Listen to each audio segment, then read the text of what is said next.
All right. Hello and welcome, Just a Family. This is giving you something to talk about, or just a live TV, as I like to call it.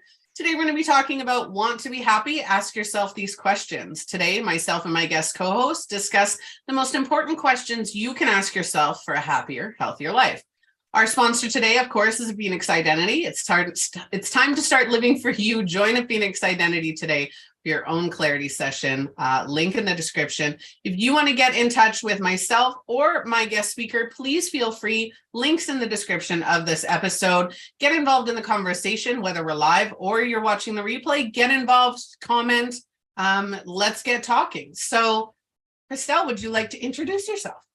Sure. I love the fact that you ask people to get involved because I think it's the most interesting part of it. So my name is Christelle Pillot. I'm French. We can hear that, but I live in Germany and I am a coach. I am a mom of three boys. They are between 8 and 13. And I am a coach now. I was a chemical engineer, but the last 10 years, I decided to change my career, to go back to my passion, was what really excites me. And that's why now I am a full-time coach, and I am enjoying my life a lot. I bet. A chemical engineer, that's crazy. Like you see a lot of corporate women and a lot of women in today's society who go from very high profile careers. We had another lady on that was in politics and, all of these different things to become a coach. And I think that as women, our passion, our purpose, or just, in our energetics is the need to nurture and help and allow people to grow and be who they are. So today we're talking about being happy, and you and I were talking, and we were talking about living for everybody else, living for our career, living for our partner, living for everybody but ourselves. And that seems to be a very common theme on this show because I absolutely love it. But one of the things we talked about was, what do you do when you're feeling drained or you're feeling depressed or you're feeling stressed out or unhappy, or if you're feeling that desperation to feel happy and just the desperation of something's got to change, something's got to give, this is not working. And a couple of the questions that you and I had come up with on the pre-screening was, what are you doing that's making you unhappy? Exactly. Right. And I believe as well is that the guilt to feel not happy or but you have kind of everything, or you have the feeling that you should be happy. You have the feeling that you should be like a very sunny person, but you feel kind of dead inside. And this guilt really push you even deeper in your depression because you have eventually the family, you have eventually a nice job, it looks great, you have a husband, you have the money, everything is fine, and you feel dead inside. And I believe that the first thing is to accept that it's okay, to accept and to know that you are not alone, because there is so many people in the same thing, and to accept that don't feel guilty about it, because it's not helping at all, and it's not helping yourself to find solutions. It's just helping yourself to try to stay in this situation and to try to feel happy despite of the condition you are in, which is usually not working. No. So can I ask you off the ball? So this is a personal question. Okay. So you're French and you live in Germany. You told all of our viewers that. So what is the language that you predominantly speak at home? At home, it's German, because my husband is German. So we speak German, and I speak French with the children. Yeah. So that is what I speak at home.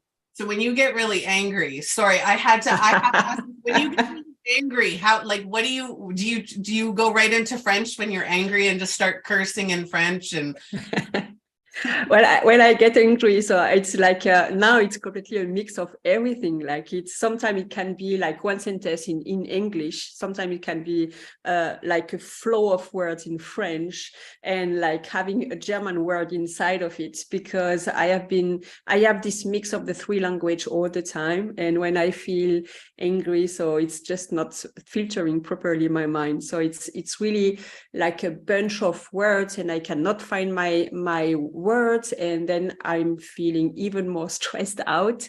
Yeah. But at the beginning, I really try to stay in the German tongue in order to communicate with my husband.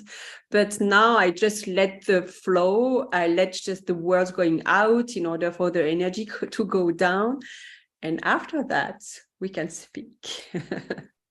Absolutely. I know what that's like. I only speak English because I cannot roll my R's. So every time I tried to learn French, because I'm in Canada, so automatic, they teach you French in Canada.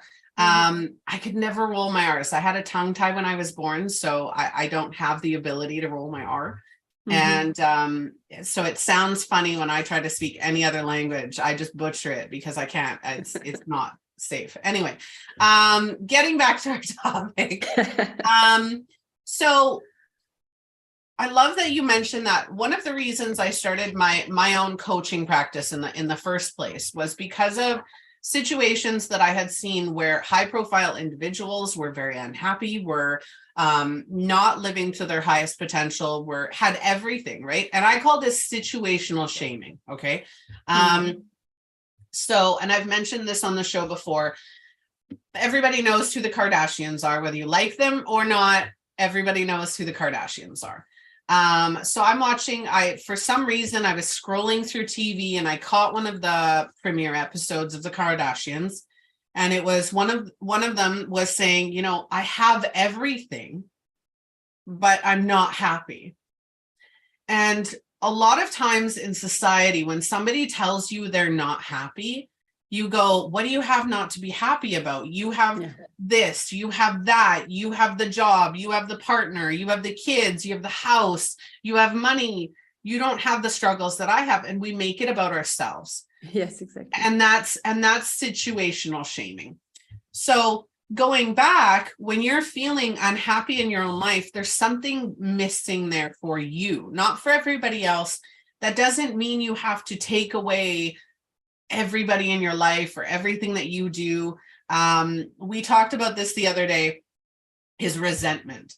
A lot of women, when they are career oriented, when they're, you know, mothers and wives, we start to resent the things that are going on around us, or the people or the situations around us.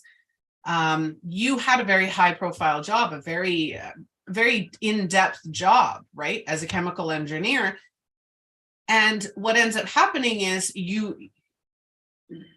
I want to use you an example, but I don't want to put words in your mouth. So what I've noticed in certain situations is you get so caught up in your job, so caught up in everything that's going on in your life, you're kind of not taking time for you. Yeah. You're not feeding what makes you happy. Yeah. And then you start to resent the things that you loved, right? Yeah. Most people go into something like chemical engineering, doctors, lawyers, dentists, you go into that loving it, but then you end up resenting it because it takes over. Right. Well, what I can say is, well, in my case, I have been chemical engineer, but it wasn't really something that I truly wanted to do. I wanted to be a psychologist. I wanted to do something with art, but it somehow didn't work out. And the fact is, I was good in math and so on. My father, my brother, they are engineers, so it just, well, I went there. And as long as I could grow, as long as I could learn about it. And I was lucky to have a very flexible work. I was developing the German business for a French company. So I was alone in Germany. So really like working as an entrepreneur, which always has been my thing. So, and then traveling all around the world.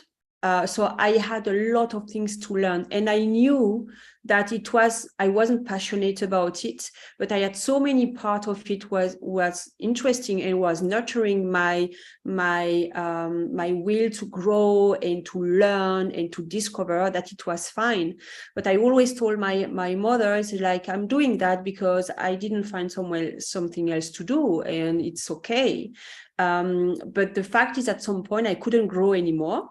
It was not satisfying anymore, and I just could feel how empty it was.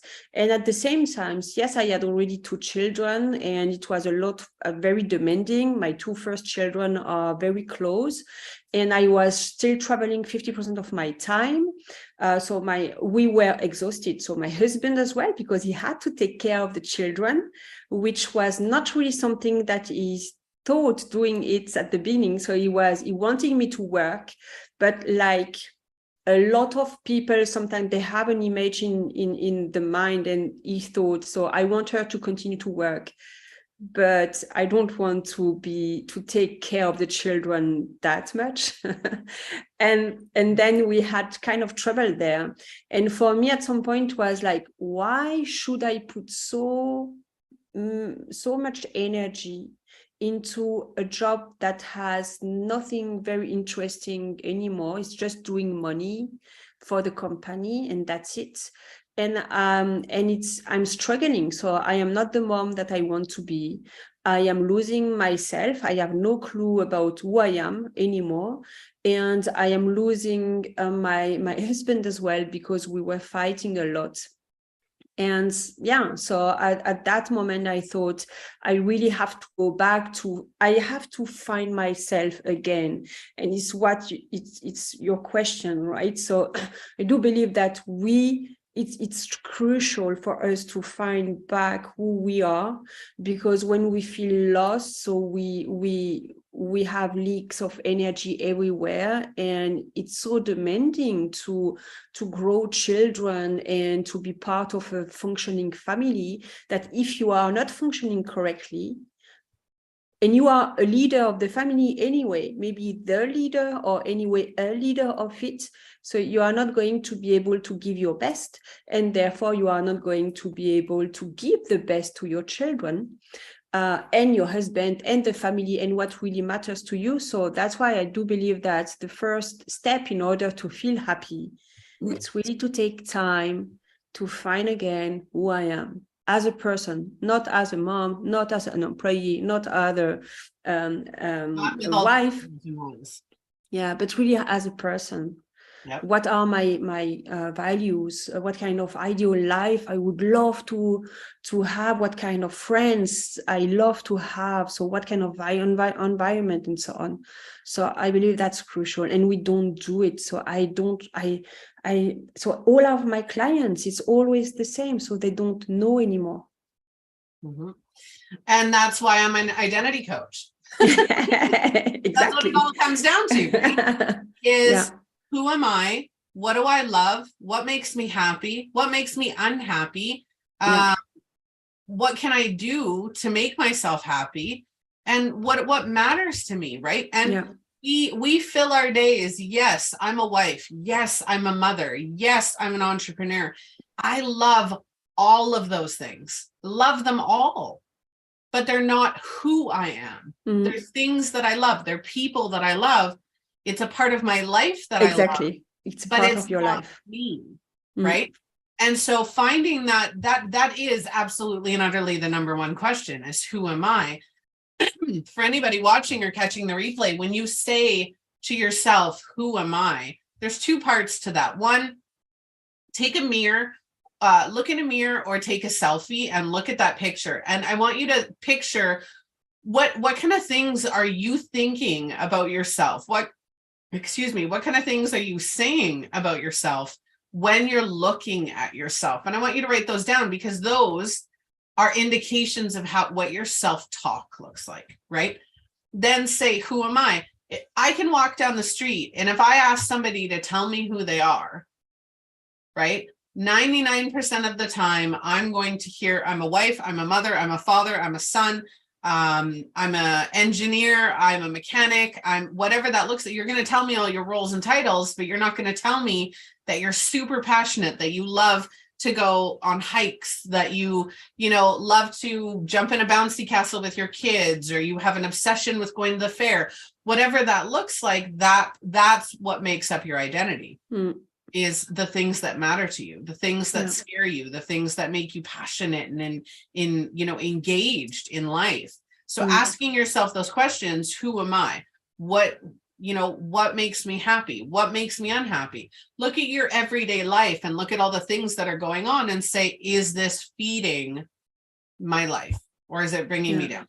And I agree with you. And I had a talk with a client, I think it was yesterday, and she told me that her husband, so he's like 40, 45, has a great job and so on, but he feels really, and so he feels that his life is really nothing special and he's losing his time. And I felt so bad about that. It's like, okay, but like your life is so precious. So how it comes that you think that it's okay to lose time to do nothing special, or to lose your time into think that it's boring? My life is boring. Everything I do is boring. I'm bored. I am 40, 45, and I'm just bored about my life.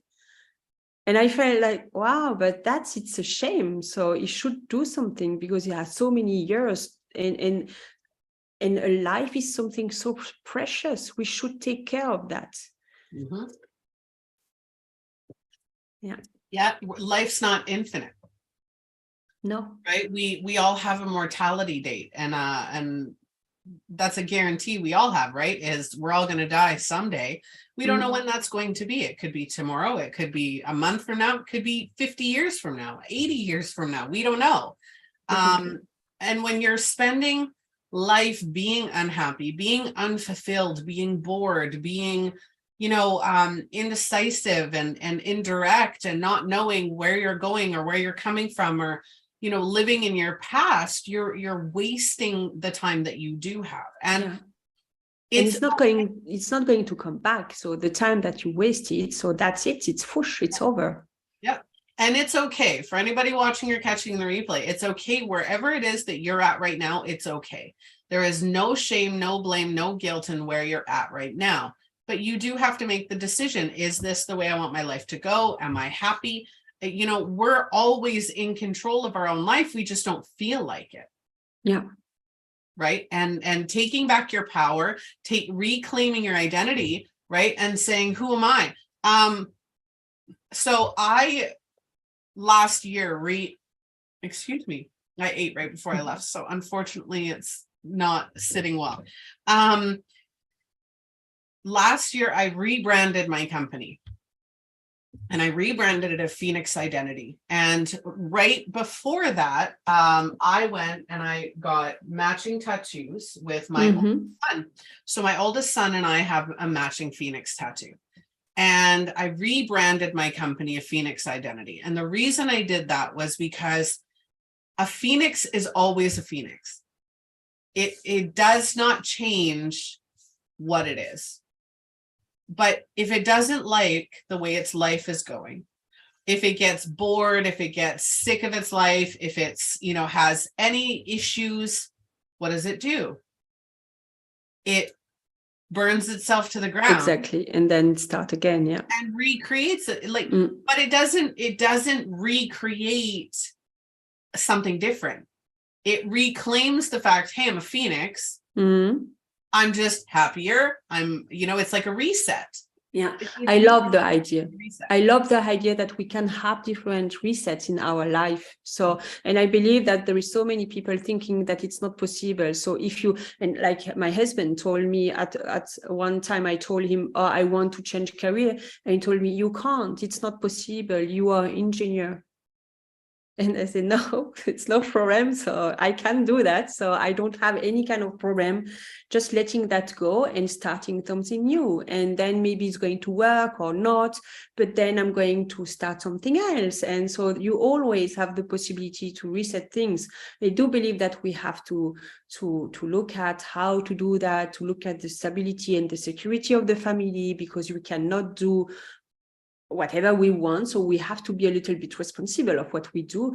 But there are so many ways of starting new things and so many new ways of resetting ourselves and our life that when we feel this freedom, then there is a lot of energy coming back and a lot of creativity and a lot of solutions popping in front of our eyes. So the idea to be like a phoenix and to reset our life, if we feel that it's the right moment to do that, and if we have an idea about it, I love the idea. I'm just writing that down. Save that for later. But it is, we have the ability, the right, the responsibility to make ourselves happy. It's not my husband's responsibility to make sure that I'm happy. It's not my children's responsibility. They are not, and I'm gonna call out the mothers here, and lovingly, I'm gonna call out the mothers here. It is not our child's responsibility to make us happy. Our happiness is not dependent on our children. Our happiness is dependent on whether or not we make ourselves happy.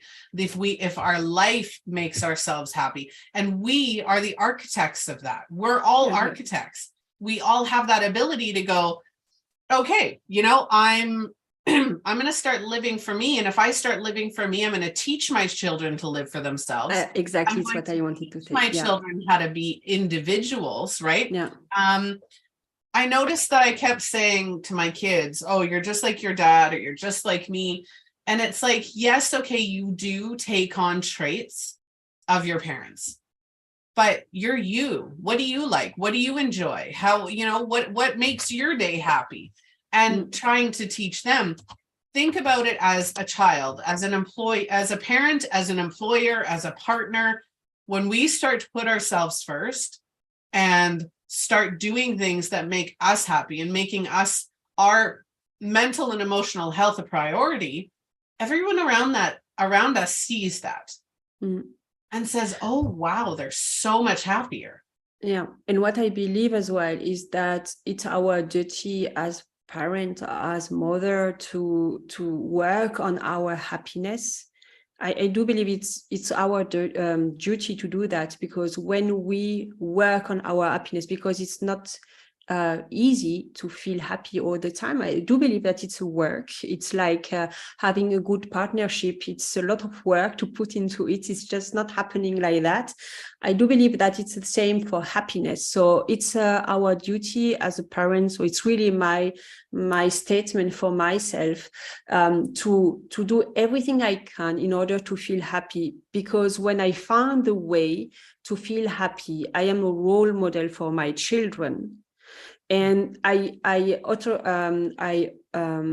authorize them to feel happy as well. I show them how to do that, and I can teach them. And I do believe that it's the best gift to give to our children, to show them how they can work on their own happiness. I would cry in front of my kids. My husband and I will argue in front of our kids. And then we make up, right? And it's that conversation and the processing.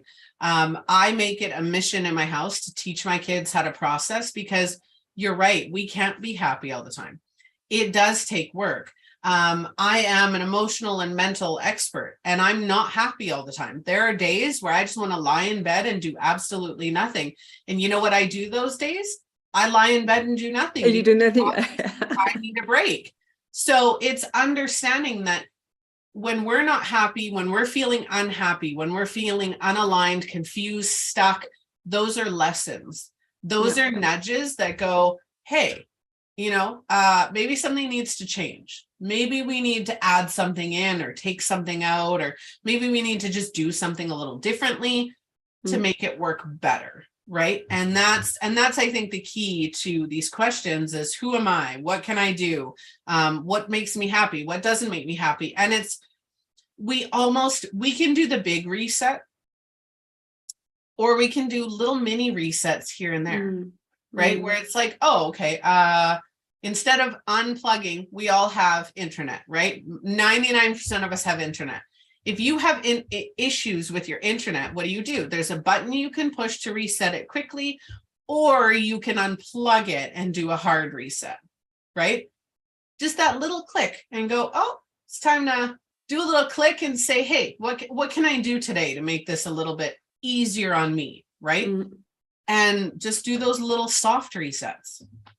I think it's from my own experience. So as I told my husband, okay, I want to change my career, to switch from being an engineer to a coach, he was against the idea.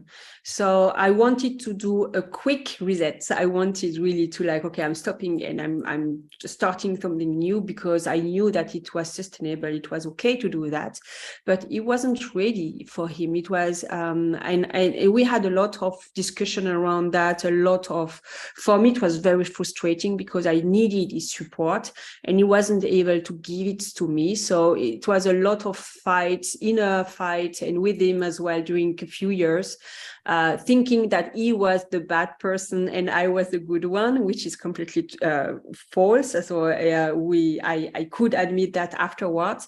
But I think that sometimes when we want to change, like career, we have to really take care of our environment. We are not alone anymore.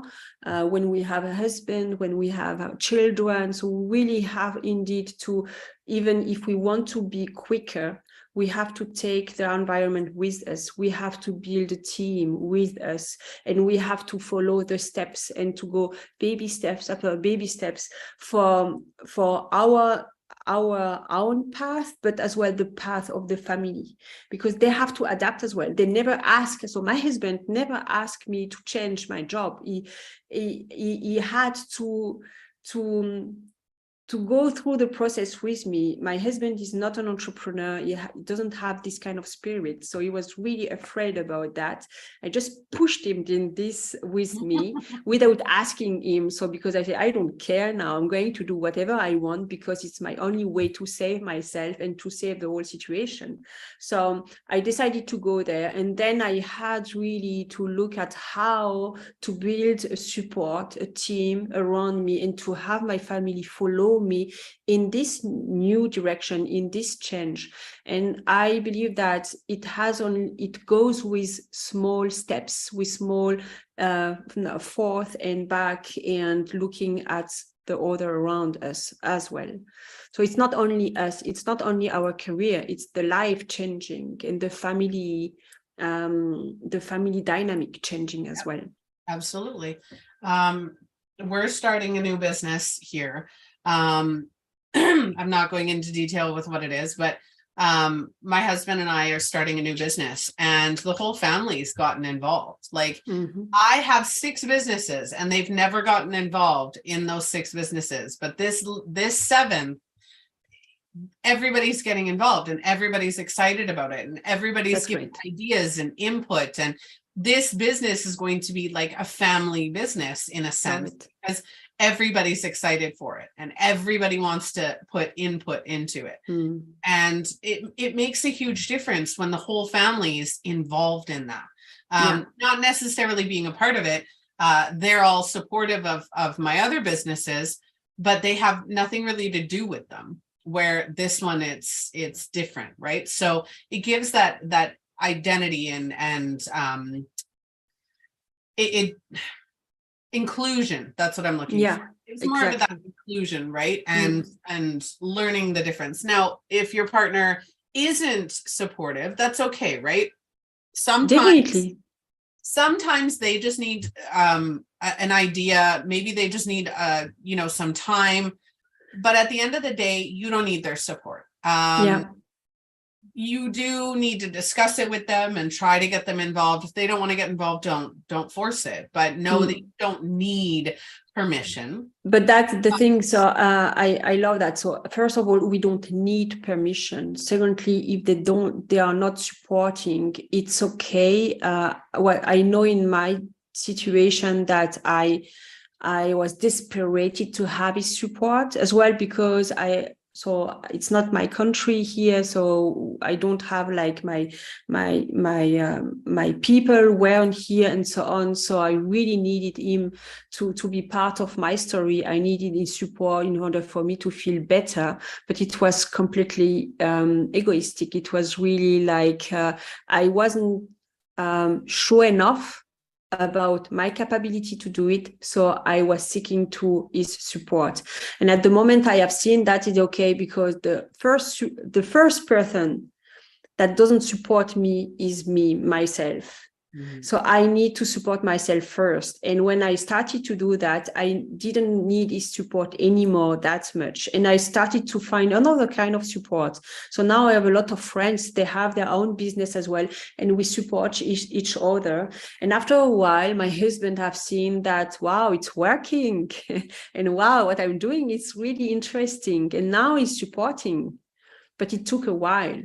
And that comes down to a lack of understanding, right? You mentioned earlier in the episode that he's not an entrepreneurial spirit, right? Yeah, and it was afraid, and it was not the right moment for him. Yeah, and absolutely. Sometimes their support has nothing to do with you.